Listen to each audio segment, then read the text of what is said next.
Organic হিচাপে এইটো পুলি নেমুৰ বাগান আৰম্ভ কৰিম। গতিকে আমি আজিকালি ৰাসায়নিকৰ ওপৰত গুৰুত্ব নিদি অৰ্গেনিকৰ ওপৰত গুৰুত্ব দিবলৈ আৰম্ভ কৰিছোঁ। গতিকে আমি এই অৰ্গেনিক হিচাপে আজি নেমু বাগান আৰম্ভ কৰিছোঁ। এইটো শিৱশক্তি কোম্পানীৰ লগত যোগাযোগ কৰি সাৰখিনি অৰ্ডাৰ কৰি অনোৱা হৈছে। গতিকে ইয়াত সম্পূৰ্ণ অৰ্গেনিক মেথডত কৰিম। এই এটা পুলিত 3 পোৱাকৈ সাৰ অৰ্গেনিক সাৰ দিয়া হৈছে। গতিকে এইটো দি আমি আজি সম্পূৰ্ণ অৰ্গেনিক হিচাপে পুলিটো ৰোপণ কৰিছোঁ।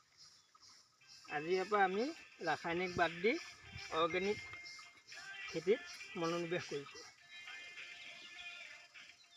আজিকালি আমাৰ অৰ্গেনিক সাৰ শিৱশক্তি কোম্পানীয়ে ঘৰতে ডেলিভাৰী হিচাপে দিয়েহি। গতিকে আমি অৰ্গেনিক সাৰ পাবলৈও এতিয়া বেছি অসুবিধা নহ'ব।